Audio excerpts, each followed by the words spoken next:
Pushpa 2 premiere show సంధ్యా theatre ఘటనలో గాయపడినటువంటి బాలుడు శ్రీతేజ్.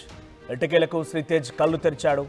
చావు అంచుల వరకు వెళ్లి 17 రోజులుగా ప్రాణాపాయ స్థితిలో చావుతో కొట్టుమిట్టాడుతూ ఎట్టకేలకు ఆయన జయించేశాడు. కళ్ళైతే తెరిచాడు, కళ్ళు తెరిచాడు, ఫీడింగ్ కూడా తీసుకుంటున్నట్టుగా డాక్టర్లు తేల్చారు. కానీ ఆయన ఎవరిని గుర్తుపట్టడం లేదు. మధ్య మధ్యలో ఫిట్స్ కూడా వస్తుందట. హెల్త్ బులెటిన్ చూస్తున్నా కొద్దీ ఎప్పుడు ఎటువంటి వార్తా శ్రీతేజ్ సంబంధించిన అంశంలో వెలుగు చూస్తుందన్న ఒక ఆందోళన నెలకొంది. అయితే ఆర్టీవీ కోరుకుంటుంది, నేను కూడా దేవుడిని ప్రార్థిస్తున్నాను, శ్రీతేజ్ ఎప్పటిలాగానే ఒక సామాన్య పిల్లవాడిలాగానే బయటికి రావాలి. అందరూ మనం చూస్తూనే ఉంటాం, మన ఇంటి దగ్గర, మన ఇంటి చుట్టూ, మన ఇంట్లో కూడా పిల్లలు ఉంటూ ఉంటారు, చక్కగా ఆడిపాడుతూ ఉంటారు, స్కూల్కి వెళ్తూ ఉంటారు, అమ్మా నాన్నతో చాలా ముచ్చటిస్తూ ఉంటారు. ఆ రకంగానే శ్రీతేజ్ కూడా చాలా ఆరోగ్యంగా కుదుటపడి బయటికి రావాలని ఆర్టీవీ ప్రార్థిస్తోంది, నేను కూడా కోరుకుంటున్నాను. కానీ ఆయన బయటికి వచ్చిన తర్వాత ఏం జరుగుతుంది? నాన్న అమ్మెక్కడా అని శ్రీతేజ్ అడిగే ప్రశ్నకి తన తండ్రి ఏం సమాధానం చెప్తాడు? ఇక ఖచ్చితంగా ఈ మాట వచ్చే అవకాశం ఉంటుంది. ఈ క్వశ్చనే ఫస్ట్గా శ్రీతేజ్ నోటి నుంచి వచ్చే అవకాశం ఉంటుంది. నాన్న అమ్మెక్కడా అనే మాటే వస్తే నాన్న ఏం సమాధానం చెప్తాడు? అమ్మ లేదు, అమ్మ ఎప్పుడో దేవుడి దగ్గరికి వెళ్ళిపోయిందని తెలిస్తే ఆ చిన్ని గుండె అప్పటికే ప్రాణాపాయ స్థితిలో వెంటిలేటర్ పైన కొట్టుమిట్టాడుతూ ప్రాణాపాయ స్థితి నుంచి బయటపడి ఆరోగ్యంగా తిరిగి వచ్చిన శ్రీతేజ్ ఈ క్వశ్చనే కనుక రేజ్ చేస్తే, ఈ క్వశ్చనే కనుక తన తండ్రిని అడిగితే, ఆ తండ్రి సమాధానం తర్వాత అమ్మ లేదనే విషయం ఆ అబ్బాయికి తెలిసిన తర్వాత ఆ అబ్బాయి చిన్ని గుండె ఏమైపోతుందో, ఇంకెంతలా బాధపడతాడో ఇప్పుడు ఇదే చాలా వరకు బాధిస్తోంది. ప్రస్తుతానికైతే శ్రీతేజ్ ఆరోగ్యం కుదుటపడి బయటికి రావాలని చాలామంది ప్రార్థిస్తున్నారు. అనుకున్నట్టుగానే ఆయన కళ్ళైతే తెరిచాడు, కానీ ఆయన ఇప్పటివరకు ఎవరిని గుర్తుపట్టడం లేదు, ఎవరిని కూడా ఆయన గుర్తుపట్టలేట్టుగా తెలుస్తూనే మరోవైపుగా ఫిట్స్ కూడా వస్తోంది. ఇటువంటి చాలా హృదయ విదారకమైన దృశ్యాలు, ఇటువంటి చాలా హృదయ విదారకమైనటువంటి మాటలు శ్రీతేజ్ సంబంధించిన అంశంలో మొదటి నుంచి కూడా వింటున్నాం. ఒకసారి శ్రీతేజ్ సంబంధించిన అంశం గురించి మనం లోతుగా వెళ్లే ముందు చాలామంది ఈ ఘటన తర్వాత అల్లు అర్జున్ అక్కడికి వస్తున్న నేపథ్యంలో ఫ్యాన్స్ క్రౌడ్ ఎక్కువగా ఉంటుంది, అయినా కూడా ఆ కుటుంబం ఎందుకు వచ్చిందని చెప్పి ఆ కుటుంబాన్ని నిందిస్తున్నారు. ఇక్కడ జరిగిన ఘటనలో పోలీసుల నిర్వాహకం కానివ్వండి, అల్లు అర్జున్ చేసినటువంటి విషయం పైన ఎవరు పెద్దగా నిందించలేదు, వారి విషయాలు విమర్శించడం లేదు. కానీ ఆ గాయపడినటువంటి ఆ కుటుంబాన్ని, ఆ విషాద ఛాయలో నెట్టివేపెట్టినటువంటి ఆ కుటుంబాన్ని నిందిస్తున్నారు. ఆ కుటుంబం అక్కడికి ఎందుకు వచ్చిందని మాట్లాడుతున్నారు. ఇక్కడ నేను చెప్పేది, అల్లు అర్జున్ని నేను ఒక నటుడిగా మాత్రమే చూస్తున్నాను. ఇక్కడ అల్లు అర్జున్ ఒక నటుడు మాత్రమే, కానీ రియల్ హీరో మాత్రం ఆ శ్రీతేజ్ వాళ్ళ అమ్మ రేవతి. ఎందుకు ఏంటి అని మీకు చెప్పే ప్రయత్నం చేస్తాను. ఇప్పుడు మీకు చూడండి, డెఫినెట్గా ఫ్యాన్స్ షో అనగానే చాలా పెద్ద మొత్తంలో ఫ్యాన్స్ వస్తూ ఉంటారు, చాలా కిక్కిరిసిపోయే ఫ్యాన్స్ వస్తూ ఉంటారు.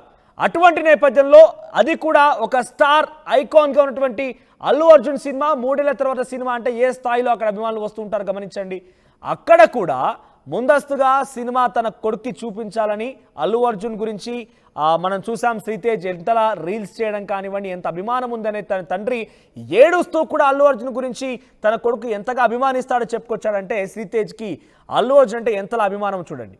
సో అభిమానానికి తగ్గట్టుగా కొడుకు ఆశయాన్ని, కొడుకుకు సంబంధించి ఆ కోరిక నెరవేర్చడం కోసం తల్లి రియల్ హీరోగా మారి ఆ సమయంలో శ్రీతేజ్ని అక్కడికి తీసుకువచ్చి ఆ అల్లు అర్జున్ చూపించే ప్రయత్నం, సినిమాను చూపించే ప్రయత్నం చేసింది. డెఫినెట్గా ఇక్కడ తల్లి ప్రేమను చూడాలి. ఇక్కడ మనం ఏదో తనంతట తానే వచ్చి కొడుకుని సమస్యలు నెట్టాలని కానీ, తనంతట తానే ఈ రకంగా ప్రమాదంలో పడతానని కానీ, కొడుకుని ప్రమాద పంచుల్లో నెట్టవేయబడతాడని కానీ ఏ ఒక్క తల్లి కూడా ఊహించి ఉండదు. ఇక్కడ జరిగింది చాలా క్లియర్గా, శ్రీతేజ్ని సినిమా చూపించాలి, తన అభిమాన హీరోని శ్రీతేజ్కి చూపించాలని ఒక ప్రయత్నమే తల్లి ప్రయత్నంగా ఉంది. అందులో భాగం అక్కడికి వచ్చింది. ఒకసారి ఇవన్నీ నేను చాలా క్లియర్గా డెఫినెట్గా బాధేస్తోంది మాటలు చెప్పాలంటే. ప్రస్తుతం అయితే 17 రోజుల తర్వాత శ్రీతేజ్ కళ్ళు తెరిచాడు, కానీ ఆయన నెక్స్ట్ ఫర్దర్గా పూర్తిగా ఆరోగ్యం నుంచి కుదితపడి బయటకు వచ్చిన తర్వాత ఆయన తండ్రి అడిగే ప్రశ్నలు కానివ్వండి, ప్రస్తుతం ఆయన ఇంకా ఎవరిని గుర్తుపట్టకపోవడం కానివ్వండి, ఇవన్నీ తలుచుకుంటుంటే ఒక సినిమా కోసం ఇంతలా జరిగిందా? ఇంత హృదయ విదారకమైన ఘటనలు మనం చూడాల్సి వస్తుందా? విషాదకరమైనటువంటి మాటలు మనం మాట్లాడుకోవాల్సి వస్తుందా? ఒక చిన్న బాలుడు గురించి మనం ఇంతలా మాట్లాడుకుంటున్నామా? ఇంతలా ఆయన ఇబ్బంది పడుతున్నాడని చూసుకుంటే కొంత లోతుగా మనం పరిశీలిస్తే నిజంగా బాధేస్తోంది. ఒకసారి మీకు గతం ఏం జరిగింది 17 రోజుల క్రితం డిసెంబర్ 4న ఏం జరిగింది, ఆ తర్వాత ఏం జరిగింది మీకు క్లుప్తంగా వివరించే ప్రయత్నం చేస్తాను. మీకు ఆర్టీవీ స్క్రీన్ పైన కనబడుతున్నారు, వెంటిలేటర్ పైన శ్రీతేజ్ కళ్ళు తెరిచినటువంటి ఆ దృశ్యాలను చూపిస్తున్నా నేను. మరోవైపుగా ఇది డిసెంబర్ 4 పుష్ప 2 ప్రీమియర్ షో జరిగిన రోజున అల్లు అర్జున్ మీరు చూస్తే ఆయన ప్రొసెషన్ చేయలేనట్టుగానే ఉంది. కానీ ఇక్కడ చూస్తే ఆయన కొంత దూరం నుంచి కూడా ఓపెన్ టాప్ రూఫ్లో నుంచి ఆయన బయటికి వస్తున్నాడు. ఆ బయటికి వచ్చి ఆ కార్లో నుంచి బయటకు అందరికి అభివాదం చేస్తూ షేక్ హ్యాండ్ ఇస్తూ అందరికీ నమస్కరిస్తూ హాయ్ చెప్తూ బాయ్ చెప్తూ అక్కడి నుంచి ముందుకు వచ్చాడు. ఆయన వచ్చిన సమయంలో జనం ఎంతలా కిక్కిరిసిపోయారో చూస్తున్నాం. ఆ కిక్కిరిసిపోయిన జనాన్ని చూసి ఒక్కసారిగా పోలీసులు కూడా లాఠీ చార్జ్ చేయడం ప్రారంభించేశారు. లాఠీ చార్జ్ చేసిన తర్వాత తొక్కిసాట జరిగింది. అయితే ముందస్తుగా అక్కడ అల్లు అర్జున్ చూడగానే తొక్కిసాట ప్రారంభమైన తొక్కిసాట కంట్రోల్ చేసే నేపథ్యంలోనే పోలీసులు లాఠీ చార్జ్ చేశామని చెప్తున్నారు. ఆ తర్వాత మీకు చూపిస్తాను నేను. శ్రీతేజ్ అపస్మారక స్థితిలో నెట్టవేయబడ్డాడు. తొక్కిసాట కారణంగా ఆయన పూర్తిగా అపస్మారక స్థితిలోకి వెళ్ళిపోయాడు. శ్రీతేజ్ పరిస్థితి విషమంగా మారింది. ఇక్కడ మీరు చూడొచ్చు రేవతి ఉన్నారు. అక్కడ రేవతి అపస్మారక స్థితిలోకి వెళ్ళిపోయి పూర్తిగా స్ప్రో కోల్పోయి కింద పడిపోయారు. ఆవిడ్ని పోలీసులు అక్కడ కొంత ఫస్ట్ ఎయిడ్ చేసే ప్రయత్నం చేస్తున్నారు, సిపిఆర్ చేస్తున్నారు. మీరు చూడొచ్చు ఆర్టీవీ స్క్రీన్ పైన. ఇక పక్కనే శ్రీతేజ్ పరిస్థితి కూడా విషమంగా మారిన నేపథ్యంలో పోలీసు ఆయన్ని అక్కడికి పక్కకు తీసుకువచ్చి పోలీసు ఆయన్ని కూడా కొంత సిపిఆర్ చేసే ప్రయత్నం చేస్తున్నారు. అయితే ఈ 2 గంటల తర్వాత రేవతి మాత్రం తిరిగి రాని లోకాలకు వెళ్ళిపోయింది. కొడుకు కోరిక నెరవేర్చేందుకు వచ్చినటువంటి ఆ రేవతి తన ప్రాణాలు కోల్పోయింది. ఇక శ్రీతేజ్ కూడా అపస్మారక స్థితిలో నెట్టవేయబడ్డాడు. శ్రీతేజ్ని అక్కడి నుంచి ఒక ప్రైవేట్ హాస్పిటల్ తీసుకువెళ్ళి చికిత్స అందించారు. అక్కడి నుంచి నేరుగా ఆయన కంప్లీట్గా కోమాలోకి వెళ్ళిపోయాడని తెలిసిన తర్వాత కిమ్స్ హాస్పిటల్ తరలించారు. ప్రజెంట్ మీరు కిమ్స్ హాస్పిటల్ దగ్గర నుంచి ఒకసారి శ్రీతేజ్ సంబంధించిన దృశ్యాలను చూద్దాం మనం.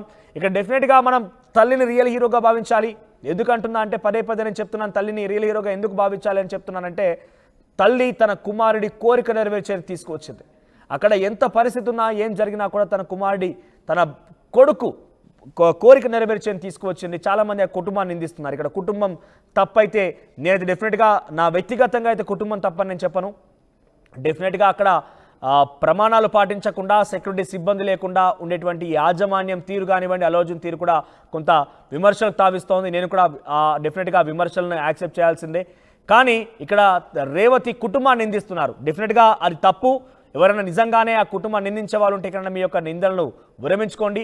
డెఫినెట్గా తన కుమారుడిని చంపుకోవాలి, ఈ రకంగా ఈ స్థితికి తీసుకురావాలని ఏ తల్లి కూడా అనుకోదు. ఆ తల్లి కూడా ఆ రకంగా చనిపోతుంది అనుకోరు. అక్కడ వారి ప్రయత్నం వల్ల సినిమాని చూడాలనే అందరిలాగానే వాళ్ళు కూడా వచ్చారు. కానీ అక్కడ జరిగిన పరిణామాలను కాస్త వారి పరిస్థితి దారితీస్తాయి. మీరు చూస్తున్నారు రైట్ సైడ్ బాక్స్లో వెంటిలేటర్ పైన శ్రీతేజ్కి సంబంధించిన ఫోటోని. ఆయన 17 రోజుల ప్రాణాపాయ స్థితిలోకి వెళ్ళిపోయి చావు బతుకుల మధ్య కొట్టుమిట్టాడుతూ ఎట్టకేలకు కళ్ళైతే తెరిచాడు. ఆ దృశ్యాలు మీరు చూస్తున్నారు ఆర్టీవీ స్క్రీన్ పైన. ఆ ఫోటో మీకు కనబడుతోంది. ఆయన కళ్ళైతే తెరిచాడు కానీ ఎవరిని కూడా గుర్తుపట్టడం లేదు. ఎవరిని కూడా గుర్తుపట్టడమే కాకుండా మధ్యలో ఫిట్స్ కూడా వస్తుంది.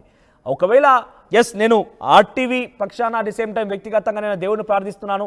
అందరిలాగానే అందరి బాలుడిలాగానే గతంలో లాగానే శ్రీతేజ్ మళ్ళీ బయటికి రావాలి. పుష్ప సినిమా పాఠం ఏ రకంగా చిందులు వేశాడో ఆ డ్యాన్స్ చేయాలి. ఆయన ఆరోగ్యంగా బయటికి రావాలి. ఆరోగ్యంగా ఆయన మళ్ళీ నార్మల్ పర్సన్గానే ఉండాలి. కానీ ఆయన బయటికి వచ్చిన తర్వాత తన తండ్రిని అడిగే క్వశ్చన్ ఏముంటుంది? అమ్మ ఎక్కడ అనే క్వశ్చన్ కనుక వస్తే తండ్రి ఏం సమాధానం చెప్తాడు? ఆ వార్త తల్లి లేదనే వార్త శ్రీతేజ్ తెలిసిన తర్వాత శ్రీతేజ్ ఇంకా ఆయన చిన్ని గుండె ఎంతలా బాధపడి ఉంటుంది, ఏ రకంగా తట్టుకుంటుంది అనేదే చాలా కొంత డెఫినెట్గా బాధిస్తోంది. చూద్దాం మరి ఏం జరుగుతున్నది. అందరం శ్రీతేజ్ ఆరోగ్యం కుదుటపడి బయటకు రావాలని కోరుకుందాం. వి ప్రే ఫర్ శ్రీతేజ్. డెఫినెట్గా అందరం ప్రార్థిద్దాం శ్రీతేజ్ చాలా ఆరోగ్యంగా బయటకు రావాలనేది. ప్రస్తుతం అయితే కొంతగా కోలుకుంటున్నట్టుగానే వైద్యులు చెప్తున్నారు. ఇంకా కూడా వైద్యులు కాన్ఫిడెన్స్ ఇస్తున్నారు. ఏం పర్వాలేదు, శ్రీతేజ్ కోలుకుంటాడని చెప్తున్నారు. ప్రస్తుతం ఉన్న సిచ్యువేషన్ చూస్తే గతంలో కంటే కొంత మెరుగ్గానే తన కళ్ళు తెరవడం, ఫీడింగ్ తీసుకోవడం అని చూస్తున్నాం. ఆయన డెఫినెట్గా కోలుకోవాలి. అనారోగ్యం నుంచి, ఈ యొక్క సిచ్యువేషన్ చావు బతుకుల మధ్య కొట్టుమిట్టాడే సిచ్యువేషన్ నుంచి బయటపడాలని కోరుకున్నాం. ఆర్టీవీ యాప్ వార్తల్ని క్షణాల్లో చదివే అవకాశం ఉంటుంది. ఒక న్యూస్ పేపర్, ఒక టెలివిజన్ ఛానల్ మీ చేతుల్లో ఎప్పుడూ ఉంటాయి.